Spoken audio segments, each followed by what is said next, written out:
بعد اعوذ باللہ من الشیطان الرجیم بسم اللہ الرحمن الرحیم ما كان محمد ابا احد من رجالکم ولكن رسول اللہ وخاتم النبیین صدق اللہ المولانا العظیم۔ حضرات محترم،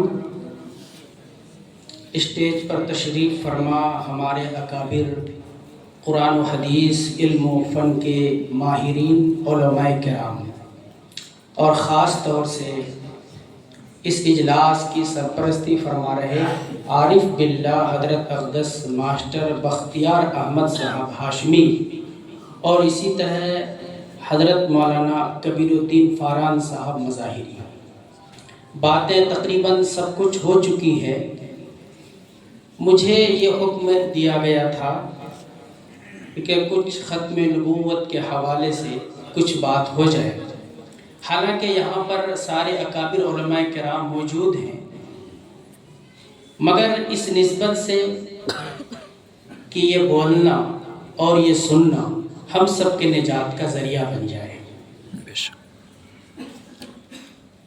نبی کریم سرکار دو جہاں صلی اللہ علیہ وسلم نے ایک بار حضرت علی کرم اللہ وجہہ سے خطاب کرتے ہوئے ارشاد فرمایا، انت منی بمنزلت ہارون من موسیٰ، کہ علی تم میرے لیے ویسی ہی ہے جیسا کہ حضرت موسیٰ کے لیے ہارون تھے، لیکن اس بات کو سن لو، لا نبی بعدی، میرے بعد کوئی دوسرا نبی نہیں آ سکتا ہے، یعنی میں آخری نبی ہوں۔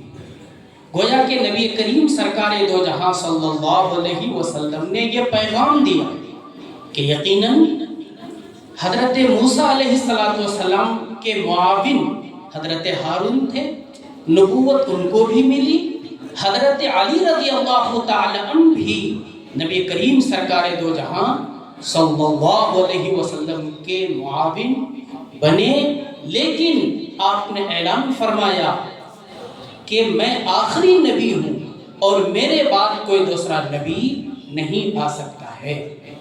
آپ صلی اللہ علیہ وسلم کی شریعت یہ آخری شریعت ہے، اور یہ کتاب قرآن کریم یہ آخری آسمانی کتاب ہے، اب اس کے بعد کوئی دوسری کتاب آنے والی نہیں ہے۔ اس پر ہمارا عقیدہ ہونا چاہیے کہ آپ صلی اللہ علیہ وسلم کیا ہے؟ آخری نبی ہے۔ اسی طرح سے ایک اور بات، آپ صلی اللہ علیہ وسلم نے جو پیشین گوئیاں دی ہے وہ بھی برحق ہے، اس میں ذرہ برابر غلط ہونے کا سوال ہی پیدا نہیں ہو سکتا، جھوٹ کا ذرہ برابر بھی امکان نہیں ہے۔ نبی کریم سرکار دو جہاں صلی اللہ علیہ وسلم نے ارشاد فرمایا، لا تذهب الدنیا حتی یملک العرب رجل من اہل بیتی یعطی اسمہ اسمی، کہ دنیا اس وقت تک ختم نہیں ہوگی جب تک کہ میرے ہی اہل بیت میں سے ایک شخص عرب کا مالک نہ بن جائے اور اس کا نام وہی ہوگا جو میرا نام ہے۔ دوسری حدیث میں آپ صلی اللہ علیہ وسلم نے یہ بھی ارشاد فرمایا، یعطی اسمہ اسمی و اسم ابیہ اسم ابی، بعینہ اس کا وہی نام ہوگا جو میرا نام ہے، اور اس کے باپ کا وہی نام ہوگا جو میرے باپ کا نام ہے۔ ایک تیسری حدیث میں آپ صلی اللہ علیہ وسلم نے ان کے حوالے سے بیان فرمایا کہ وہ مہدی ہوں گے من ولدی فاطمہ، فاطمہ کی اولاد میں سے، من عطرتی میری نسل میں سے۔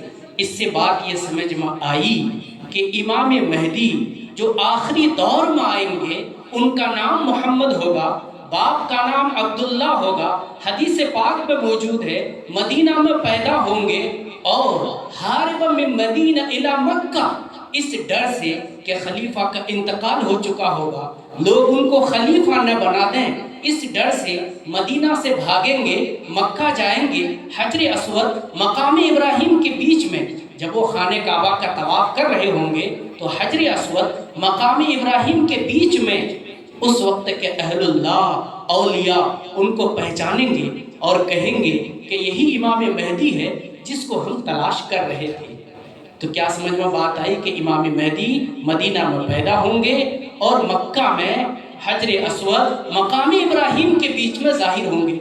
ایک دوسری بات حضرت عیسیٰ بن مریم کے بارے میں نبی کریم سرکار دو جہاں صلی اللہ علیہ وسلم کی بہت ہی واضح حدیث ہے کہ فجر کا وقت ہوگا، اقامت کہی جا چکی ہوگی، آگے مصلی پر حضرت امام مہدی کھڑے ہوں گے اور عند ملکین اجنحتین دو فرشتوں کے بازوؤں پر ہاتھ رکھ کر حضرت عیسیٰ بن مریم آسمان سے اتریں گے عند المنارۃ البیضاء جامع مسجد دمشق کے سفید منارے پر، پھر وہاں سے ان کو سیڑھی کے ذریعے سے نیچے اتارا جائے گا۔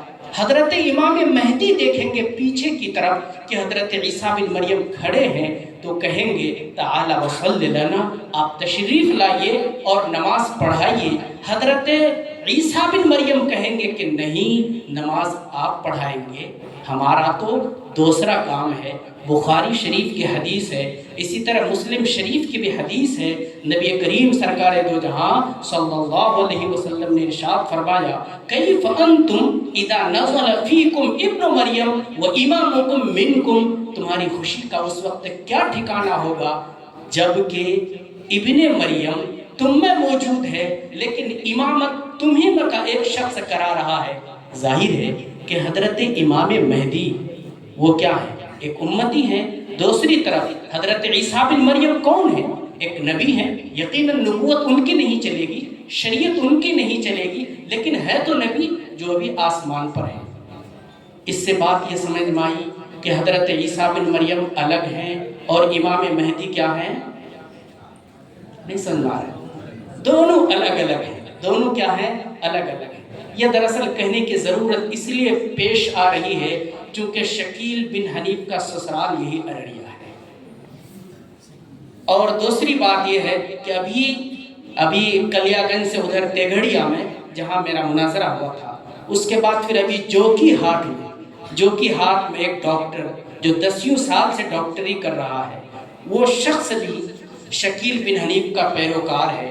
اور اس علاقے میں جانے کے بعد یہ محسوس ہوتا ہے کہ بڑی تعداد میں یہ لوگ چھپ چھپ کر کے کام کر رہے ہیں اور جھوٹا مہدی شکیل بن حنیف کے بارے میں اس کے ہاتھ پر بیعت کر کے پوری دنیا کو، مسلمانوں کو ارتداد کی طرف دھکیل رہے ہیں۔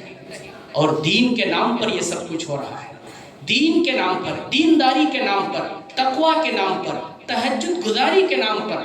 اپنے گاؤں میں دیکھ لیجئے، اس سے بڑا تہجد گزار کوئی نہیں ہے، اس سے بڑا ذکر و اذکار کا پابند کوئی نہیں ہے، اور وہ لوگوں کو کہتا ہے کہ مہدی آ چکا، عیسیٰ بن مریم آ چکا۔ اور حیرت ہے کہ شکیل بن حنیف اس کے بارے میں یہ کہتا ہے کہ وہی مہدی ہے اور وہی عیسیٰ ہے۔ ابھی آپ نے سنا کہ ایک آدمی امامت کرنے والے، ایک ان کے پیچھے نماز پڑھنے والے، تو دونوں الگ الگ ہیں کہ ایک ہی ہیں؟ الگ الگ ہیں۔ امام مہدی کا نام محمد، باپ کا نام عبداللہ، اور اس کا نام کیا ہے؟ شکیل احمد خان۔ سرٹیفکیٹ میں یہی نام ہے، محمد شکیل نہیں ہے۔ ہمارے پاس اس کے کالجز کے، یونیورسٹیز کے سارے سرٹیفکیٹ ہیں، اس میں اس کا نام ہے شکیل احمد خان، یعنی محمد نام کا حصہ بھی نہیں ہے۔ اور اس کے چچا نے جو اپنا خاندانی شجرہ بیان کیا ہے اس میں واضح کر کے لکھا ہے کہ یہ خان ہے، یہ پٹھان ہے۔ جو خان اور پٹھان ہوگا، کیا وہ نبی کریم صلی اللہ علیہ وسلم کے خاندان میں سے ہو سکتا ہے؟ نہیں ہو سکتا ہے۔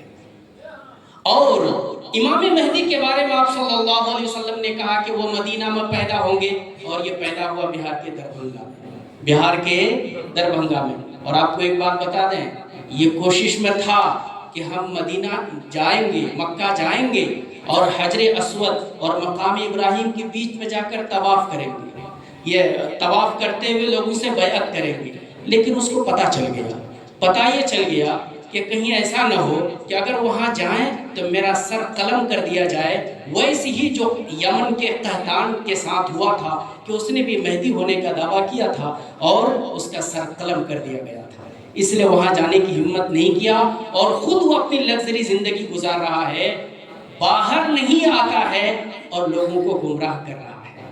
میرے بزرگوں، اس وقت اس فتنہ سے بچنے کی سخت ضرورت ہے۔ یہ فتنہ اہم اس لیے ہے، قادیانی سے بھی بڑا فتنہ ہے۔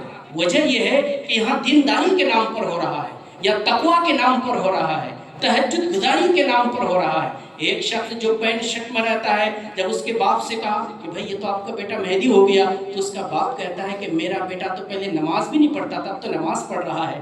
اس کا باپ کہا کہ پہلے پینٹ شرٹ میں تھا، اب تو یہ کرتا پاجامہ بہترین داڑھی ہے، آپ کیسے کہہ رہے ہیں کہ یہ مرتد ہو گیا؟ اس لیے اس فتنہ سے بچنے کی ضرورت ہے کہ نہیں؟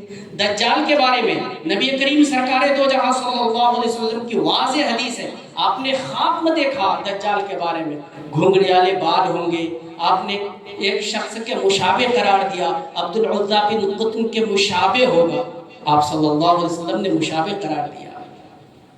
اب اس سے کہا جا رہا ہے کہ بھائی تم جو کہہ رہے ہو کہ میں مہدی اور عیسیٰ ہوں، تو دجال کہاں؟ چونکہ ظاہر ہے کہ حضرت عیسیٰ بن مریم کا جو اہم کام ہوگا کہ باب لد کے قریب جہاں اسرائیل کا ایئرپورٹ ہے، وہ دجال کو قتل کریں گے، تو کہا کہ امریکہ اور فرانس یہی دجال ہے۔ یہ تحریف ہے کہ نہیں ہے؟ نہیں ہے، حدیث میں تحریف ہے، حدیث میں تحریف ہے، اور تحریف کرنے والے کا کیا حکم ہے؟ اسی لیے ہندوستان کے عالم اسلام کے متفقہ طور پر تمام علماء کرام نے یہ فتویٰ دیا کہ شکیل بن حنیف اور اس کے ماننے والے دائرہ اسلام سے خارج ہیں، اسلام اور مسلمانوں سے اس کا کوئی رشتہ نہیں ہے، سماج سے بائیکاٹ کیا جائے گا، مسجد میں گھسنے نہیں دیا جائے گا، اور اگر وہ مرے گا تو ہم قبرستان میں جگہ نہیں دیں گے انشاءاللہ۔ انشاءاللہ میرے بزرگ، اس پر مضبوطی سے آپ لوگوں کو کھڑے ہونے کی ضرورت ہے، ورنہ تو یہ بیچارے مولانا لوگ، ظاہر ہے آپ سب کا سپورٹ نہیں ہوگا تو یہ کام نہیں ہو سکتا ہے، تو ہم لوگ کو مل جل کر کام کرنے کی ضرورت ہے کہ نہیں؟ تو یہ تو اس جلسے کا ایک اہم پیغام کہ انشاءاللہ ہم لوگ اس پر مل جل کر کام کریں گے انشاءاللہ۔